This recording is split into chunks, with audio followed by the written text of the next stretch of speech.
نو د الله عز وجل پیغام په دغه آیت کې موږ تاسو ته دا دی یا ایها الذین آمنوا علیکم انفسکم. د مشکلاتو حل الله پاک موږ ته په دې آیت کې ښوولی. تاسو خپل ځان اصلاح کړئ. تېره شپه د یو چا سره مو خبره کول دا د عمرې څه چې کوم کسان راځي یا د حج څه چې کوم کسان راځي په دې ټولنه کې عجب ترتیب روان دی. دا یو خبره تاسې واورئ. موږ تاسې چې په هر مجلس کې کښېنو دغه کوو چې ولا غلاوې شروع دي، ښه چور شروع دی، غصب شروع دی، غیبتونه شروع دي، حسد شروع دی، کبر شروع دی، بغض شروع دی. په هر مجلس کې چې کښېنې دا خلک دا بحث کوي ټولنه خرابه سول. موږ بزرګان فرمایي چې دا ټولنه څه جوړه ده. په هره کوټه کې خلک دا بحثونه کوي، د بل بحث کوي، خو دا ته هم د دې ټولنې افراد یاست. آیا ته د ګناهو صفا کې؟ زموږ خلک وایي سعودي ته ولاړو څه یې کوي، افغانان ډېر بې ترتیبه دي، تیاري ته ځغلي وو، هلته ترتیب نه مراعتي. د هر حاجي چې راغلي دا غیبت کوي تقریبا. د هر د عمرې څه سړی ورځ دا غیبت کوي. زه دوی ته وایم د هر څه فکر پکښې وکړي. د هر یو چې راشي دا کیسې کوي. نو د افغانان دي څوک؟ زه و ته ځو هلته دوی خپله هم ځغلي بې لی نه، لیکن دلته چې راشي بیا غیبت کوي. نو دلته الله فرمایي علیکم انفسکم.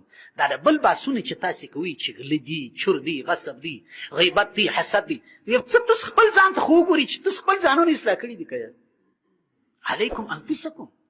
تاسې خپل ځانونه اصلاح کړئ چې ته تر کومې اندازې د تقوا په څونه اوبو کې دا د تقوا اوبه دي تر بیجلۍ کې رسېدلي دي، دا تر زنګانه پورې دي که تر نامو پورې دي. خپله اخته او خلک داسې سپل و خلک داسې سپل. دغه الله پاک موږ ته څه کوي؟ منع کوي. یا ایها الذین آمنوا علیکم انفسکم. ای مسلمانانو خپل ځانونه اصلاح کړئ. لازمه ده پر تاسې اصلاح د ځانو. لا یضرکم من ضل اذا اهتدیتم.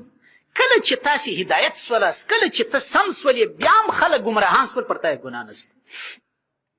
امام رازي رحمت الله علیه په تفسیر کبیر کې سوال کړی دی چې د دې آیت څخه داسې فهمیږي چې امر بالمعروف نشته، نهي عن المنکر نشته، د دعوت و تبلیغ دروازه نشته. په الله فرمایي علیکم انفسکم. خپل ځانونه اصلاح کړئ. امام رازي رحمت الله علیه فرمایي د دې جواب عبدالله ابن مبارک رحمت الله علیه ورته فرمایي، او څومره ښایسته جواب یې ورکړی. بعضې علما چې یو بحث کوي په یو شي کې دا بحث الهامي وي. الهامي دغه ته وایي چې الهي توفیق ورسره وي. اوس ګورې عبدالله ابن مبارک صاحب د دې آیت څنګه جواب ورکوي. بعضې لږ که موږ تاسې متوجه سو د دغه آیت ظاهري مفهوم داري یا ایها الذین آمنو، ای هغه کسانو چې ایمان یې راوړي، علیکم انفسکم، پر تاسې لازمه ده اصلاح د ځانو خپل. معنا دا ده چې هر سړي خپل ځان سم کړي، دا نور چې هر څه خراب شي د ده مشکلات. ملا صاحب راواخله زه درته نشم، زه به خپل ځان اداره کړم، قوم چې هره کوم بېلاره سو ماته مشکل نشته. ښکاره معنا یې دا ده. د عبدالله ابن مبارک رحمت الله علیه صاحب چا پوښتنه وکړه چې حضرت د دې آیت معنا خدا ده چې ځان اصلاح که نور دیګر وطن خدا نه خواسته اور واخلي، الله دې نه کوي. د دې معنا خو ښکاره داسې معلومېږي. او حال دا دی چې د دغه آیت ټکر د نور آیاتونو سره راځي. په قرآن کریم کې بې شمېره آیاتونه داسې راغلي دي چې دعوت و تبلیغ، امر بالمعروف، نهي عن المنکر راغلي. د دې څه جواب دی؟ وایي عبدالله ابن مبارک صاحب رحمت الله علیه ورته وفرمیل چې ته خبرې انفس چی ته وایي؟ انفس چی ته وایي؟ علیکم انفسکم. زموږ مطلب خو دا دی چې ځان اصلاح که. هغه زه بې دروښیم چې په قرآن کې انفس وړونو ته ویل سوي دي. علیکم انفسکم چیرې؟ په سورة الحجرات کې راځي. په سورة الحجرات کې الله فرمایي ولا تلمزوا انفسکم. ای مسلمانانو د خپلو ځانو عیبونه مه وایاست. هلته د انفس مراد د مسلمانانو وړونه دي چې په یو مجلس کې کښېنې د خپل مسلمان ورور غیبت، بهتان، عیب مه وایه. نو لکه څنګه چې هلته د انفس څخه مراد مسلمانان وړونه دي چې تاسې د مسلمانانو وړونو عیبونه مه وایاست، دلته هم علیکم انفسکم چې تاسې د خپلو مسلمانانو وړونو دیني دعوت ته ادامه ورکوئ. دا تر ځان پورې نه دی خاص. د آیت تر ځان پورې نه دی خاص. بعضې صحابه کرامو رضی الله تعالی عنهم ته د دغه آیت ظاهر څه اشتباه ور پیدا کړي. ابو امیه شعباني صاحب یو کس دی، د ابو ثعلبه خشني رضی الله عنه ته راغی، عرض یې ورته وکړي چې حضرت په قرآن کریم کې یو آیت ما تلاوت کړی دی او ما ته په ښکاره داسې معلومېږي چې هغه آیت وایي چې ځان اصلاح که نور که زوی دی که لور ده که ښځه ده که مقتدیان دي که مریدان دي که شاګردان دي، بس پرېږده خپل کار کوه، خپل اوراد و اذکار کوه، خپل نوابلو خپل فرایض و نوافل کوه. نو په ټولنې کې چار سره باندې کښېنه کړه، څه غاړې دې شنې کړي دي، یو ساعت اخته خبرې کوي، څه ضرورت لري، خلک دې په کول هم نه کوي. هغه ورته وفرمیل ایتو آیه، دا صحابي دی ابو ثعلبه خشني ورته وفرمیل رضی الله عنه ایتو آیه. صحابه د قرآن علما وه، صحابه د قرآن عالمان وه. هغه کوم آیت تا ته اشکال پیدا دی؟ وایي دغه آیت ورشي علیکم انفسکم. قرآن کریم کې الله پاک فرمایي چې ځان اصلاح کړي نور بالا خیر و خیریت دی. وایي ده ورته وفرمایل والله اما والله لقد سألت عنها خبیرا، په الله مې دې قسم تا د داسې سړي څه پوښتنه وکړې چې هغه د دې آیت په معنا ډېر خبر دی. څنګه خبر یې؟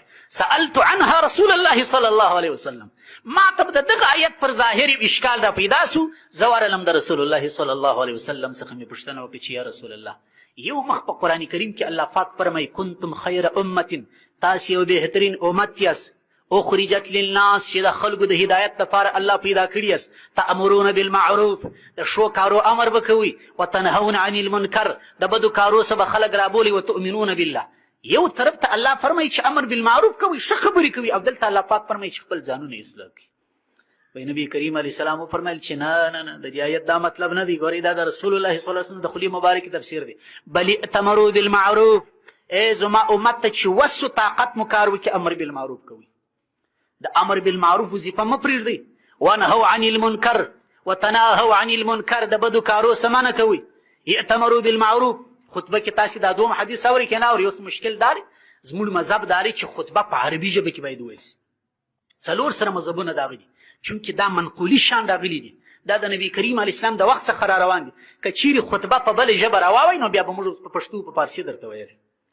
په خطبه کې دا دوم حدیث تاسې اورئ، من رأى منکم منکرا، ای زما امت ته رسول الله فرمایي چې کله تاسې یو منکر ولیدي، ناروا عمل مو په کور کې ولیدي، د زوی څه دي ولیدي، د لور څه دي ولیدي، د ښځې څه دي ولیدي، د شاګرد څه چې دي ولیدي، شیخ یې د مرید څه دي ولیدي، د کاله مشر یې د قوم مشر یې د خپل افرادو څه دي ولیدي، فلیغیره بیده، لاس ور واچوه. دا منع کوي. د حکومت کار نه دی چې اوس منکرات خالي د حکومت کار دی. منکرات د هر شخص وظیفه دی چې ردي کړي. و په وسه مې نه کېږي، سپین ږیری یم، زوی دی، وراره دی، خوری دی، په وسه مې نه کېږي. که لاس ور واچوم د بې عزتۍ خطر وینم، د مرګ خطر وینم، د زخم د ټپ خطر وینم. فإن لم يستطيع، څوک چې په تاسې کې د لاس کار نشي کولی، فبلسانه، دا منکر پر دې ناروا عمل باندې په ژبې رد وکړه، په ژبه یې پسې ووایه. علما چې نن ګډ دي دا خپل تر وسه و طاقت، ور خپل تر وسه و طاقت، موږ غټه دعوه نه کوو، دا فبلسانه دی که نه دی، چې خپل د ځان په شمول خلک شو ته رابولو، د بدو څخه یې منع کوو. فإن لم يستطيع، که داسې حال ته ورسېدلس، ګورې دا حال راتلونکي دي، یو ور راغلی دی دا حال، داسې حال به راځي چې بیا به څوک په خوله هم دا خبره نشي کولی. فإن لم يستطيع، که چا پر منکر پر ناروا عمل، نن خو موږ وایو چې غلا به نه کوو، زنا به نه کوو، فحشا به نه کوو، نو خو دا خبرې دا دي اوس په عام باندې بیانېږي هر ځای چې دي، لیکن یو وخت به داسې راځي چې په خوله به هم دا څوک نشي وایي. ستا اسلامي ملکونه ما چې تا ته وویل چې دا اور بل دی، دا ستا په 58، دا زما او ستا په 58 اسلامي ملکو کې داسې ملکونه شته چې په سپیکر کې اواز اذان بند دی، سپیکر کې به اواز اذان نه کوي، دباو دي خلک. دغه ځای ته کلتور رسېدلی دی. ما دوی ته وویل مال ګوره دا 80 ملکونه یا 50 ملکونه چې اسلامي ممالک دي، په دې ټولو کې چې وګورې دا د کافرانو خبرو تاسې اورېدلي دي، د کافرانو مشران چې خبرې کوي په داسې انداز کې خبرې کوي چې د دې خبرو سره بدماشي مل وي، یو غرور ځینې کېږي، بدماشي ځینې کېږي.